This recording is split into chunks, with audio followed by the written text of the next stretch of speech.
प्रिय दर्शकों, नमस्कार। एक बार फिर से उपस्थित हूँ आप सबके सामने। आज के कार्यक्रम में मैंने जैसे आप लोगों से बात की थी, चतुर्थ स्थान से संबंधित मैंने 5 सूत्र बताए थे। आज के कार्यक्रम में उस कड़ी को आगे बढ़ा करके अष्टम भाव से संबंधित 5 ऐसे सिद्धांत बताऊंगा, जो प्रत्येक लग्न की कुंडली पे लागू होता है। मुख्यतया जन्म कुंडली के अष्टम भाव से मृत्यु और आयु का विचार किया जाता है।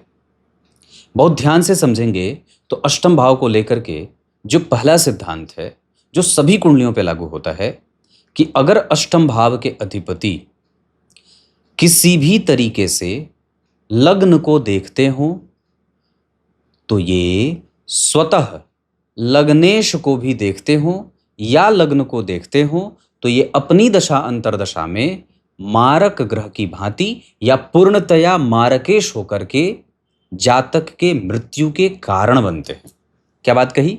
अष्टम भाव के स्वामी कहीं से भी अगर लग्नेश को या लग्न को देखते हो, तो ये जातक को मृत्यु तुल्य कष्ट देते हैं या कई बार जातक को मारने का काम करते हैं। ये पहला सिद्धांत है।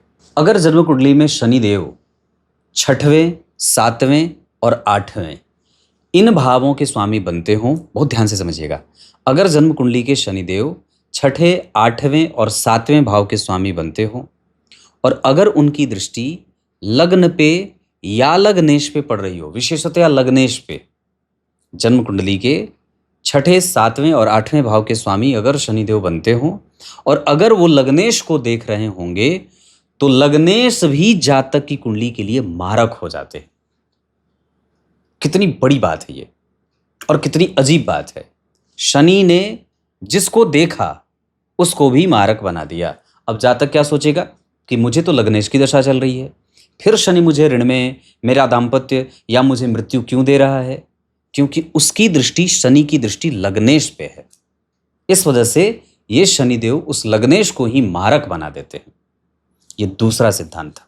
अगर आपकी कुंडली के अष्टम भाव के स्वामी सप्तम भाव में बैठ करके और अगर लग्न को देख रहे हैं, तो ये आपको मृत्यु तुल्य कष्ट या मारक ग्रह की भूमिका में आ जाते हैं और व्यक्ति के व्यापार, व्यक्ति के दाम्पत्य और व्यक्ति के परिवार के सुखों को मारने वाले या मृत्यु को दिखाने वाले या मृत्यु को देने वाले हो जाते हैं।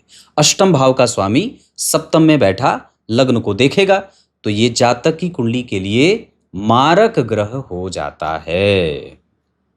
ये तीसरा सिद्धांत था। अगर आपकी जन्म कुंडली में अष्टम भाव के स्वामी 12वें, 8वें, 6वें, 7वें और दूसरे भाव में बैठे हों और उस पे शनि या मंगल की दृष्टि जाती हो, और जब कभी भी शनि और मंगल एक्टिव होंगे तो उस जातक को मृत्यु देने तक की स्थिति या मृत्यु प्राप्त कराने या करने की नौबत आ जाती है, या व्यक्ति की मृत्यु लगभग सुनिश्चित हो जाती है। ये चौथा सिद्धांत था।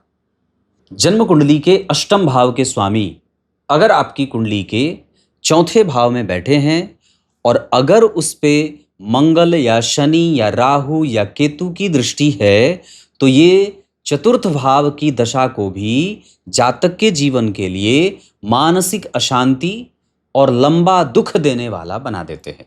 साथ ही साथ अगर अष्टम भाव का स्वामी चतुर्थ भाव में बैठा है और शनि मंगल राहु केतु से दृष्ट है, तो ये दशा जातक को मारक ग्रह की दशा कही जाती है। ये जन्म कुंडली का 8वां स्थान है और अष्टम भाव के स्वामी और उनका प्रकोप। कुछ इसी तरीके से आज के इस छोटे से कार्यक्रम का समापन करते हैं। तब तक के लिए बहुत बहुत नमस्कार।